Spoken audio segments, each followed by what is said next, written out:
आज का जो हमारा टॉपिक रहेगा गुलाम वंश के बारे में, ठीक है। तो गुलाम वंश के जो संस्थापक थे ना वो कुतुबुद्दीन ऐबक थे, ठीक है। गुलाम वंश के संस्थापक थे कुतुबुद्दीन ऐबक। ऐबक के समय राजधानी लाहौर थी, ठीक है। तो जब कुतुबुद्दीन ऐबक शासन कर रहे थे ना तो उस टाइम पीरियड में जो राजधानी थी गुलाम वंश की वो लाहौर थी, ठीक है। और ऐबक किसके गुलाम थे? तो गौरी के गुलाम थे, ठीक है। अगला हमारा कुतुब मीनार की नींव ऐबक ने डाली थी। तो कुतुब मीनार की नींव जो ऐबक ने डाली ना उसके जो पूर्ण कार्य करता है वो कौन करता है? इल्तुतमिश, ठीक है। कुतुब मीनार की नींव ऐबक रखता है पर कार्य पूर्ण कौन करता है? इल्तुतमिश द्वारा कार्य पूर्ण किया जाता है ना हमारा। ऐबक को बख्श लाख बख्श कहा जाता है, ठीक है। तो ऐबक को उसके जो दानी प्रवृत्ति के कारण ना लाख बख्श यानी लाखों का दानी कहा जाता है, ठीक है। लाख बख्श किसे कहा जाता है? तो कुतुबुद्दीन ऐबक को। ऐबक ने अजमेर में 2.5 दिन का झोपड़ा हुआ, दिल्ली में कुव्वत उल इस्लाम मस्जिद बनाया, ठीक है।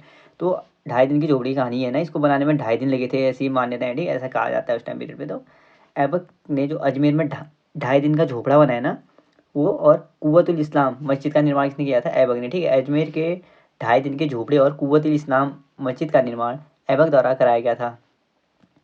बख्तियार खिलजी ऐबक का सेना नायक था जिसने नालंदा विश्वविद्यालय को ध्वस्त किया था, ठीक है। तो बख्तियार खिलजी जो था वो ऐबक का क्या था? सेना नायक था, ठीक है। जिसने क्या किया था? नालंदा विश्वविद्यालय को क्या किया था? ध्वस्त किया था, ठीक है। नालंदा विश्वविद्यालय को समाप्त किया था। अगर पूछा जाए कि नालंदा विश्वविद्यालय का निर्माण किसने किया था तो गुप्त वंश के शासक कुमारगुप्त ने किया था, ठीक है। किसने किया था? कुमारगुप्त ने, ठीक है। नेक्स्ट हमारा इल्तुतमिश ऐबक का गुलाम व दामाद था तथा ऐबक की मृत्यु के बाद बदायूं शासक बना, ठीक है। कहा जा रहा है कि इल्तुतमिश ना जो ऐबक के बाद का देखा है तो इल्तुतमिश और ऐबक में जो संबंध था ना, इल्तुतमिश ऐबक का गुलाम था, ठीक है। तो गुलाम का गुलाम किसे कहा जाता है? तो गौरी का गुलाम ऐबक था, सॉरी गौरी का गुलाम कुतुबुद्दीन ऐबक था, ठीक है। कुतुबुद्दीन ऐबक था और ऐबक का गुलाम कौन था? इल्तुतमिश। तो जो गुलाम है ना उसका भी गुलाम कहा जाता है इसको, इल्तुतमिश को, ठीक है। और जो क्या था? ऐबक का दामाद था और ऐबक की मृत्यु के बाद क्या है? सत्ता संभालता है, ठीक है। इल्तुतमिश ने राजधानी को लाहौर से दिल्ली स्थानांतरित किया था। तो इल्तुतमिश ने क्या किया था? पहले राजधानी लाहौर थी, ऐबक के टाइम पीरियड में उसको दिल्ली ले जाता है, ठीक है। कहाँ पे ले जाता है? दिल्ली में। इल्तुतमिश पहला शासक था जिसने सुल्तान पद की वैधानिक स्वीकृति बगदाद के खलीफा से प्राप्त की थी। तो इल्तुतमिश शायद पहला शासक था जिसने क्या किया था? सुल्तान की जो पदवी ली थी ना उसकी जो स्वीकृति ली थी बगदाद के खलीफा से ली थी, ठीक है। बगदाद के खलीफा से। अगला हमारा इल्तुतमिश ने सबसे पहले शुद्ध अरबी सिक्के जारी किए थे। तो इल्तुतमिश ऐसा शासक था जिसने क्या किया था? सबसे पहले शुद्ध अरबी सिक्के जारी किए थे, ठीक है। शुद्ध अरबी सिक्के। इसने तुर्गान चहलगानी नामक संगठन बनाया था। तो तुर्गान चहलगानी नामक जो संगठन होता है ना इसमें कितने होते हैं? 40 क्या होते हैं?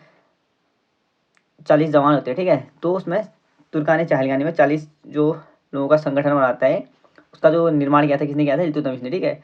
और जो बाद में इसमें से एक शासक निकल के बलबन आता है और बलबन क्या कर देता है? इसको समाप्त कर देता है, ठीक है, तुर्गान ए चहलगानी दल को। इसने एकता प्रथा चलाई थी, ठीक है। एकता प्रथा किसने चलाई थी? तो इल्तुतमिश ने। इल्तुतमिश द्वारा किए गए संगठन तुर्कान चहलगानी का विनाश बलबन करता है, ठीक है। आगे जाके जो बलबन शासक बनता है ना इसी तुर्कान चहलगानी से निकल के बलबन शासक बनता है एक। तो और ये क्या कर देता है? तुर्कान चहलगानी का जो दल होता है उसको समाप्त कर देता है, ठीक है। इसने राज दरबार में सिद्धा और पैबोस प्रथा लाई थी। तो बलबन जो था उसने सिद्धा और पैबोस प्रथा चलाई थी, ठीक है। बलबन ने क्या चलाई थी? तो सिद्धा और पैबोस प्रथा। अगला है इसने अपने विरोधियों के प्रति लौह एवं रक्त की नीति का पालन किया था। तो लौह और रक्त की नीति के लिए कौन जाना जाता है? तो बलबन, ठीक है। बलबन सिद्धा और पैबोस प्रथा के लिए भी बलबन जाना जाता है। नसरुद्दीन मोहम्मद ने बलबन को उलूग खां की उपाधि दी। तो नसरुद्दीन मोहम्मद है जो उन्होंने बलबन को उलूग खां कहा, ठीक है। क्या कहा? उलूग खां। नसरुद्दीन मोहम्मद एकमात्र सुल्तान था जो टोपी सिलकर जीवन यापन करता था, ठीक है। तो नसरुद्दीन मोहम्मद जो था ना वो उसका दामाद था, ठीक है। उसका दामाद था बलबन और बाद में क्या कर देता है?